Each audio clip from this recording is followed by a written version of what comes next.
Aujourd'hui, on va essayer de réfléchir sur la grande question que tous les fans de tennis se posent, c'est-à-dire qui de Roger Federer, Novak Djokovic ou Rafael Nadal est le meilleur des trois joueurs, et donc, en l'occurrence, peut-être le meilleur joueur de tennis de tous les temps. D'abord, si l'on regarde les titres, on peut voir quand même que Djokovic est quand même le grand vainqueur dans tous les domaines, que ce soit au niveau des Masters 1000, au niveau des titres du Grand Chelem. Nadal a par contre un titre aux Jeux Olympiques qu'aucun des deux autres n'a. Mais si l'on compte les grands titres, avec les 6 Masters de Federer aussi et de Djokovic est largement devant. Ensuite, si on compare leur niveau sur chacune des surfaces, bon, on peut sans doute affirmer que Rafael Nadal est le meilleur joueur de l'histoire sur terre battue et Novak Djokovic le meilleur joueur de l'histoire sur dur. Quant au gazon, je n'affirmerai pas avec certitude que Roger Federer est le meilleur joueur sur gazon de l'histoire. Déjà parce qu'il a perdu 3 fois en finale contre Djokovic. Et de plus, il y a eu aussi de grands joueurs par le passé, comme par exemple Pete Sampras, que l'on pourrait mettre dans l'équation. Donc je ne suis pas sûr du tout que Roger Federer soit le meilleur joueur de l'histoire sur gazon. En ce qui concerne le pic de tennis de chacun, on peut se rendre compte que Roger Federer a eu ses meilleures années entre 2004 et 2007, période où Novak Djokovic était encore très jeune et où Nadal venait d'arriver. Du coup, c'est extrêmement dur de comparer en fait Roger avec les deux autres, étant donné qu'en fait, on n'a pas pu avoir le meilleur Roger contre le meilleur Nadal ou contre le meilleur Djokovic. Mais on peut sans doute affirmer qu'entre 2004 et 2007, la concurrence était quand même beaucoup moins forte que ce qu'il y a pu avoir après. Pour Nadal, c'est légèrement différent puisque il n'y a qu'en 2010 où il gagne 3 titres du Grand Chelem. Et donc on va situer sa meilleure période dans ces années-là, 2010-2011.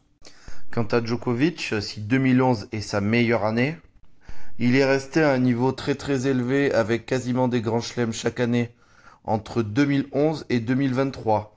À part en 2017 où il revenait de blessure. Et là, c'était pas une très bonne année. Mais sinon, il a toujours eu des grands chelems, 2 voire 3. Bon, quelques années 1, mais ça fait quand même en gros une bonne dizaine d'années qu'il est à un très très très haut niveau. Donc pour la longévité, clairement, Djokovic est au-dessus. Alors si on parle au niveau tennistique, on peut bien sûr affirmer, sans se tromper, que des 3... Roger Federer est celui qui a le meilleur service et celui qui a la meilleure volée. Djokovic possède le meilleur retour et le meilleur revers. Et Nadal certainement le meilleur coup droit. Au niveau des points faibles, si Nadal n'avait pas un gros service en début de carrière, il a quand même réussi à améliorer son jeu dans ce secteur. Pareil en revers où au début il ne faisait que remettre et puis il a commencé à taper plus fort avec le temps. Pour Federer, même s'il a eu une bonne période en 2017 où niveau revers il était quand même meilleur, il a quand même toujours été friable avec son revers à une main lorsqu'il avait de gros joueurs très forts en revers qui jouaient dans cette diago et qui jouaient sur son revers. Il avait quand même tendance à faire beaucoup de fautes, même si esthétiquement c'était très beau, il a quand même été toujours assez friable en revers. Pour Djoko, c'est certainement celui qui a la moins bonne main des 3. Et donc du coup, à la volée, c'est celui qui monte le moins. Et il reste surtout sur sa ligne de fond de court. C'est pas quelqu'un qui monte beaucoup et qui est extrêmement doué au filet. Mais en soi, ça ne fait pas réellement partie de son jeu. Donc c'est pas vraiment un très gros problème. En termes de spectacle, du coup, et d'amour du public, c'est sûr que c'est Federer qui remporte le toast puisque il a un jeu extrêmement agréable à suivre, très créatif, il va beaucoup vers l'avant. C'est pas un gars qui essaye d'attendre la faute de l'autre, donc du coup, c'est vrai qu'il fait à la fois des points gagnants et aussi pas mal de fautes. Donc dans les bons jours, il est très fort, il fait peu de fautes. Et dans les mauvais jours, par contre, il peut mettre pas mal de points dans la bâche. Nadal et Djokovic sont dans un secteur, bon, certes différent, car Nadal joue beaucoup avec son livre de coups droits, mais sont plus des joueurs à la base moins créatifs et qui attendaient la faute de l'adversaire, usant de leur physique exceptionnel. Nadal a appris à écourter les points. Au début, son lift, c'était uniquement un lift de défense, et du coup, il attendait vraiment de fatiguer ses adversaires pour marquer finalement un point avec son lift. Il a appris à jouer plus à plat et du coup à finir plus vite les échanges. Il jouait aussi extrêmement loin derrière sa ligne et avec le temps, il s'est quand même rapproché. En ce qui concerne Djokovic, lui, pour le coup, il joue quand même assez proche de sa ligne, en contre.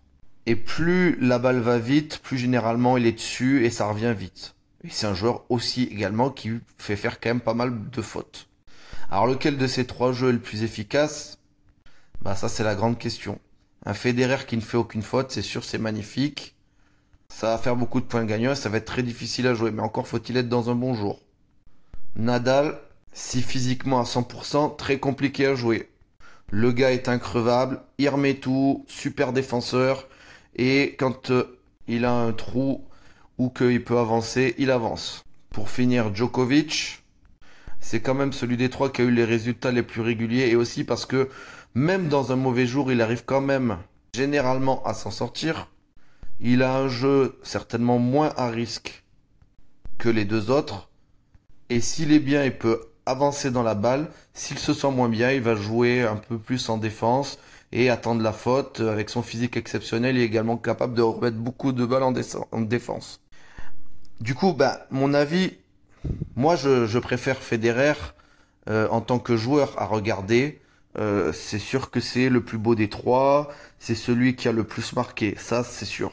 Mais si objectivement on regarde les résultats et qu'on parle du joueur intrinsèquement parlant, je pense que Djokovic est le meilleur des trois. C'est d'ailleurs celui qui a le meilleur équilibre entre titres du Grand Chelem.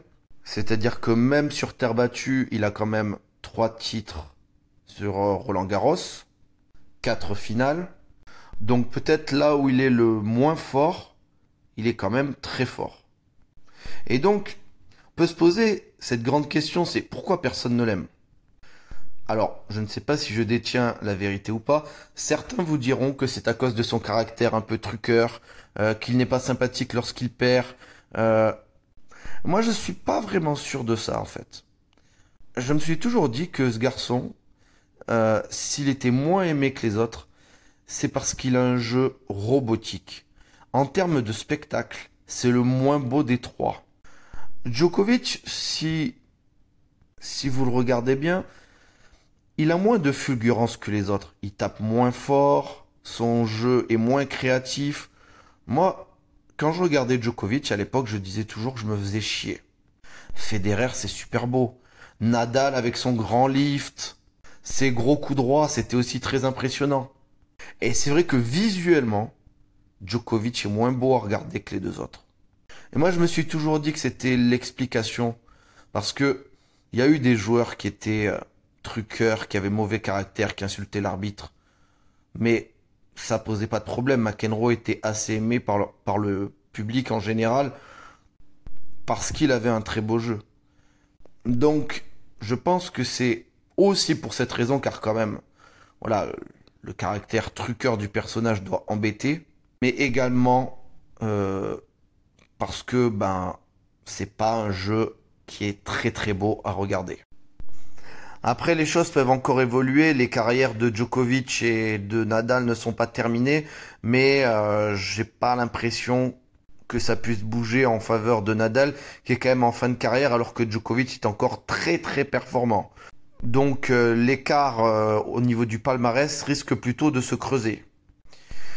Si on doit comparer Roger Federer et Rafael Nadal, je mettrais égalité. Parce que Nadal a quand même dominé Federer sur terre battue énormément de fois. Mais si on regarde les résultats sur gazon et sur dur, C'est beaucoup plus équilibré et même Federer a un petit peu plus l'avantage. Puisque Federer a gagné 3 fois, donc Nadal hors de la terre battue et Nadal seulement 2 fois. De plus, Nadal n'a aucun Masters, alors que Federer en a 6. Mais Nadal a plus de titres du Grand Chelem, a plus de Master 1000. L'hégémonie au niveau de la première place mondiale, qui est dominée par Djokovic maintenant. Federer est resté bien plus longtemps au sommet que Nadal. Donc je dirais, même si on a l'impression qu'au niveau des affrontements, c'était toujours en faveur de Nadal, mais c'est parce que nous, on est resté sur Roland-Garros. Je dirais quand même que... Allez, c'est 50-50. Du coup, voilà, en conclusion, donc si on doit départager les 3 joueurs, je dirais que Djokovic est un peu au-dessus.